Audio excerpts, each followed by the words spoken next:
इस कहानी की शुरुआत होती है चार दोस्तों को दिखाने से, जिनमें एक का नाम कैलिब था और ये सभी काफी ऊंची पहाड़ी से कूद जाते हैं क्योंकि ये चारों दरअसल ताकतवर विचेस खानदान के अलग अलग बच्चे थे। यानी उन विचेस चुड़ैलों की फैमिली की ये ब्लड लाइन थी, यानी उनकी नस्ल में से थे। इसीलिए इन चारों के पास भी विचेस जैसी ताकतें थी। पहाड़ी के नीचे इनके स्कूल के कुछ बच्चे पार्टी कर रहे थे और ये चारों भी यहाँ आ जाते हैं। अब इनकी एक फीमेल दोस्त सबको एक लड़की सैरा से मिलवाती है, जिसे पहले ये नजर में कैलिब पसंद करने लगा था। अब एक लड़का और उसकी दोस्त यहाँ आकर किसी बात को लेकर इनसे बहस करने लगते हैं और वो सैरा को काफी बुरा भला कहते हैं। ये देखकर कैलिब का एक दोस्त अपनी विच पावर का इस्तेमाल करता है, जिससे एक दूसरा लड़का उसी लड़के पर उल्टी कर देता है जो इनसे बहस कर रहा था। और ये देखकर सैरा और कैलिब दोनों हंसने लगते हैं। इतने ही देर में एक और लड़का इन सबसे आकर मिलता है, जिसका नाम चेस था और उसने हाल ही में स्कूल में एडमिशन लिया था। पर तभी इन लोगों को पता चला कि यहाँ पुलिस आ रही है, इसलिए सभी डर के भाग जाते हैं। कैलिब और उसके चारों दोस्त अलग गाड़ी में थे, जबकि सैरा और उसकी दोस्त अलग गाड़ी में। पर यहाँ सैरा की गाड़ी खराब हो गई, इसलिए वो कैलिब से मदद मांगती है। पर इनका एक दोस्त जो सबसे गुस्से वाला था और बार बार अपनी पावर्स को, ताकतों को इस्तेमाल करता रहता था, वो यहाँ भी करता है। इसकी मदद से उसने सैरा की गाड़ी को ठीक कर दिया था। इतने ही देर में पुलिस इन चारों दोस्तों की गाड़ी को देख लेती है, इसलिए वो तेजी से अपनी गाड़ी भगाने लगती है। कुछ दूर जाने पर वो गाड़ी खाई में गिरा लेती है, जो देखकर पुलिस की होश उड़ जाती है। लेकिन अगले ही पल वो पुलिस के पीछे दोबारा अपनी गाड़ी ले आए, फिर पुलिस की नजरों के सामने ही वहाँ से भाग जाती है। जाहिर है ये चीज भी उन्होंने अपनी ताकतों से की। अब सैरा और उसकी दोस्त हॉस्टल में आ जाती हैं, जबकि बाकी सब और कैलिब भी अपने अपने घर आ जाते हैं। कैलिब की मॉम उसके लिए काफी परेशान हो रही, क्योंकि सभी विचेस और उनके बच्चों को ताकतें 13 साल की उम्र में ही मिल जाती हैं। फिर 18 साल की उम्र में उनका असेंडेंट हो जाता है, यानी उनकी ताकतों का ग्रो, जिससे उनकी पावर्स और ज्यादा बढ़ जाती हैं। और जैसे जैसे विचेस अपनी ताकतों को इस्तेमाल करेंगे, वैसे उनकी उम्र कम होती जाएगी, यानी वो बूढ़े होने लगेंगे, छोटी ही उम्र में काफी बड़े लगेंगे। यही वजह है कि कैलिब की मॉम उसे लेकर परेशान थी, क्योंकि जब कैलिब की डैड की पावर्स ग्रो हुई थी तो उन्होंने अपनी ताकतों का बहुत ज्यादा इस्तेमाल करना शुरू कर दिया, जिससे वो बहुत जल्द बूढ़े हो गई। इसीलिए उसकी मॉम कैलिब को कहती है कि तुम अपनी पावर्स को इस्तेमाल ना किया करो, क्योंकि मैं तुम्हें खोना नहीं चाहती, कम से कम सिर्फ जरूरत के वक्त ही कर सकती हूँ। उधर सैरा और उसकी दोस्त कैलिब और उसकी दोस्तों के बारे में बात कर रही होती है। उसकी दोस्त सैरा को बताती है कि वो चारों आखिरी 5 विच फैमिलीज की ब्लड लाइन है। इस पर सैरा कहती है कि पांचवा कहाँ है, क्योंकि 4 तो वो दोस्त हो गई। तब उसकी दोस्त बताती है कि 5वें ब्लड लाइन की मौत हो गई थी। जंगल में जहाँ सब लोग पार्टी कर रहे थे, वहाँ पुलिस को एक बच्चे की लाश मिलती है। हॉस्टल में जब सैरा नहा रही थी तो उसे किसी की मौजूदगी का एहसास होता है। वो घबरा जाती है, क्योंकि उसे लग रहा था जैसे मुझे कोई देख रहा है। वो जब बाहर आई चेक करने तो वहाँ टूटा हुआ लैंप पड़ा था। वो जब ये चेक कर रही थी कि तभी उसके पीछे हम किसी इंसान की परछाई को देखते हैं, जो इस टाइम धुएं की शक्ल में था, जिसे सैरा नहीं देख पाती। पर इन सबसे डरकर जब वो अपने कमरे में जा रही होती है तो तभी वहाँ कैलिब का दोस्त आ जाता है। सैरा उसे सारी बात बता देती है और ये दोनों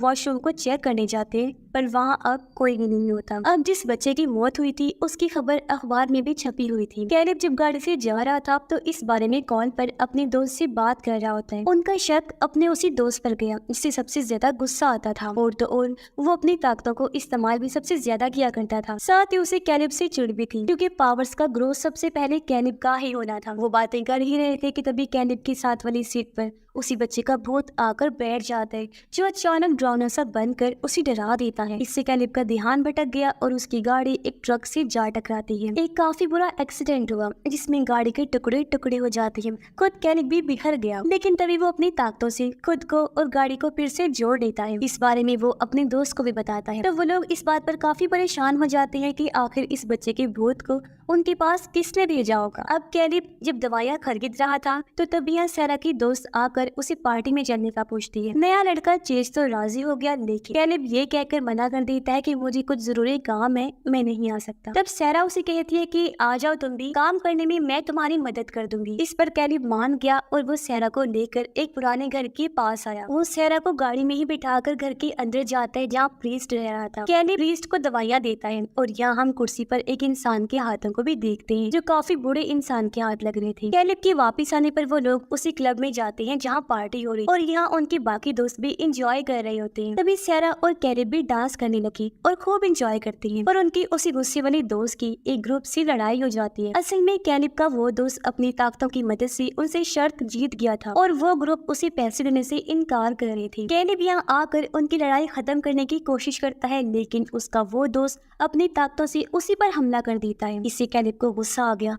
और क्योंकि सबसे ज्यादा पावर्स उसी के पास थी, इसलिए वो अपनी ताकतों से अपने दोस्त पर हमला कर देता है और कहता है कि हमें अपनी ताकतों का इस्तेमाल नहीं करना और आपस में तो बिल्कुल भी नहीं। पर अब यहाँ कैलिब को पक्का यकीन हो गया था कि उस लड़के को मेरे इस जिद्दी दोस्त ने ही मारा है। कैलिब जब सारा को घर छोड़ने जा रहा था तो रास्ते में दोनों काफी जज्बात में आकर बातें करने लगते हैं और एक दूसरे को अपने अपने प्यार का इजहार भी कर देते हैं। रात को सारा को अजीब डरावना सपना आया जिसमें कुछ मक्खियाँ उसकी टांगों पर आकर लिपट जाती है। फिर देखते ही देखते वहाँ इतनी ज्यादा मक्खियाँ आ गई कि सारा को चारों तरफ से घेर लेती है, जिससे वो बहुत ज्यादा डर जाती है। उसने देखा कि ये मक्खियाँ मेरी दोस्त के अंदर से ही निकल रही हैं। पर उनके गुस्से वाला दोस्त भी अपने दोस्त को कॉल करके कहता है, यार कैलिब को समझाना कि उस लड़के को मैंने नहीं मारा, बल्कि मैंने भी उसके भूत को देखा था। अगले दिन कैलिब जब स्कूल आया तो उसे प्रिंसिपल से काफी डांट पड़ती है, क्योंकि उनको भी पता चल चुका था कि इन लोगों का कल रात क्लब में झगड़ा हुआ था। अगले दिन सारा स्कूल की लाइब्रेरी में जाती है, जहाँ वो मक्खियों से मुताल्लिक जादू टोने के बारे में पढ़ने लगती है। किताब में वो वैसी तस्वीर देखती है जैसी उसने सपने में देखी थी, जिससे वो समझ जाती है कि जरूर मेरे साथ कोई गड़बड़ चल रही है। स्कूल में एक लड़का चेस से आकर बदतमीजी करने लगा।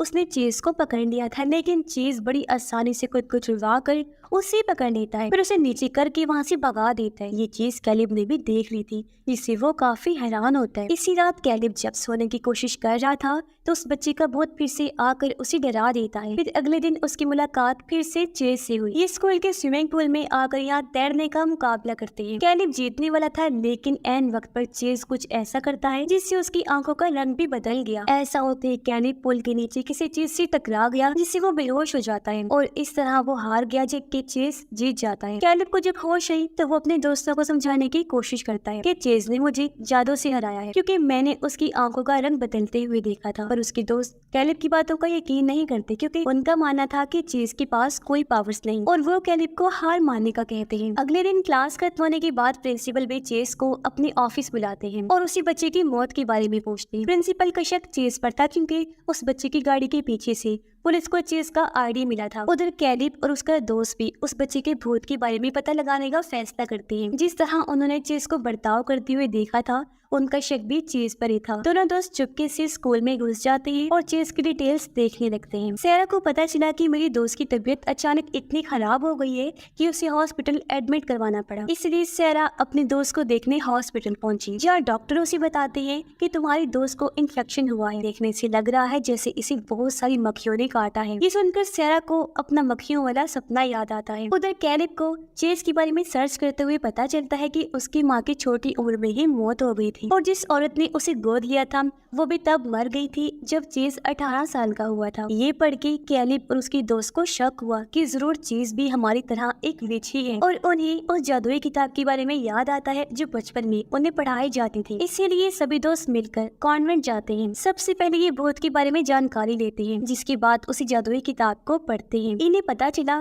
कि हाँ, सच में चेस भी एक विच ही है और वो उसी 5वीं विच खानदान का ब्लड लाइन है जिसे वो लोग मरा हुआ समझ रहे थे। ये जानकर अब कैलिब अपने उसी गुस्से वाले दोस्त से पूछता है, अच्छा अब ये बात सच बताओ कि उस बच्चे को तुमने ही मारा था? इस पर कैलिब का दोस्त कहता है, यार मैं कसम खाता हूँ कि मैंने उसे नहीं मारा, उल्टा उसका भूत तो मुझे भी नजर आया था, मुझे आकर उसने परेशान किया था। ये सुनकर अब उन दोस्तों को यकीन हो गया था कि इसका मतलब है इस सब के पीछे उस चेस का हाथ है और अब तक इनके साथ जो कुछ भी उल्टा सीधा होता आ रहा था वो सब चेस का ही किया धरा था। सारा अपनी दोस्त की ऐसी हालत के बारे में कैलिब और उसके दोस्तों को बताती है। अब सारा की वो दोस्त कैलिब की एक दोस्त की बेस्ट फ्रेंड थी और अपनी दोस्त की ऐसी हालत के बारे में सुनकर उससे रहा नहीं गया और वो फौरन अपनी बाइक लेकर निकल जाता है। पर रास्ते में ही कैलिब की दोस्त का सामना हो जाता है चेस से, जो अपनी ताकतों से उसकी बाइक को तोड़कर चकनाचूर कर देता है। पता चलता है कि चेस सबसे ज्यादा पावरफुल है, क्योंकि वो शुरू से ही अपनी ताकतों को कंट्रोल करता आया है। यहाँ कैलिब का दोस्त उससे कहता है कि मेरी दोस्त को कोई नुकसान नहीं पहुँचाना। इस पर चेस कहता है कि हाँ, शायद ना पहुँचाऊं, क्योंकि तुम्हारी दोस्त और सारा तो बस एक जरिया था तुम तीनों तक पहुँचने का। अब चेस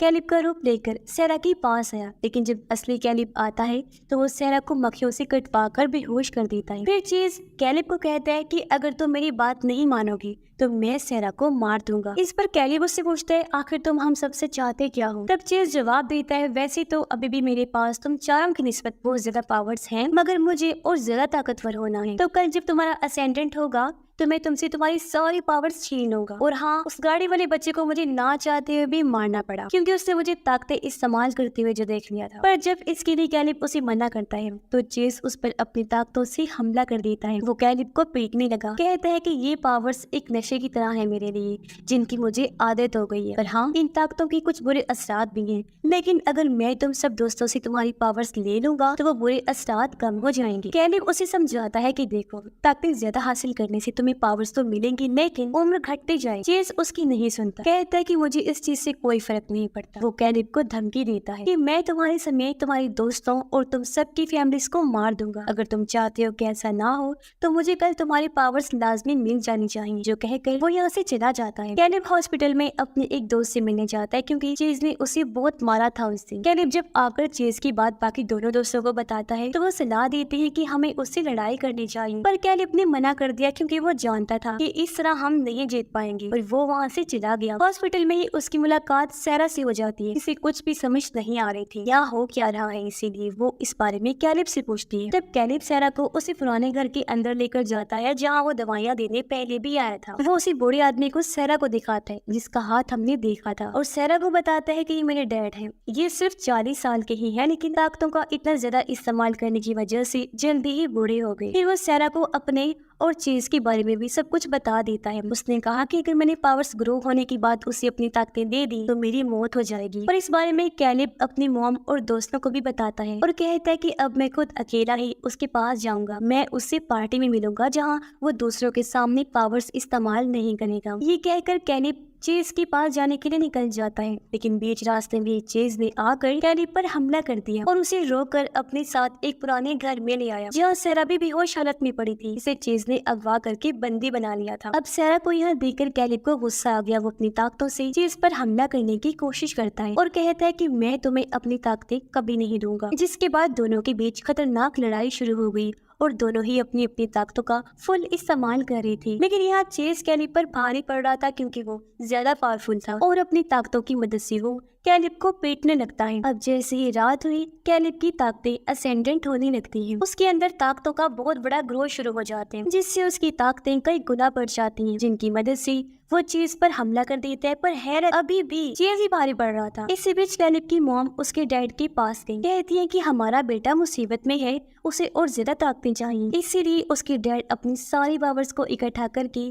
कैलिब को दे देते हैं, जिससे पावर्स का तूफान उसके अंदर आया और अब वो चीज से भी बहुत ज्यादा पावरफुल हो जाता है, जिनकी मदद से वो चीज पर भारी हमला कर देता है और आखिर उसे बहुत बुरी मौत देता है। और इस तरह उसका खेल खत्म हो जाता है। जिसके बाद कैलिब सैरा को भी बचा लेता है, साथ ही उसकी फीमेल फ्रेंड और दोस्त दोनों की हालत में भी एकदम सुधार आ जाता है। अब चेज के खात्मे की वजह से उसकी लाश पुलिस को नहीं मिली, जिसके बाद सैरा और कैलिब भी सही सलामत यहाँ से निकल जाते हैं। जिनके जाने के साथ ही कहानी भी इधर ही खत्म हो जाती है।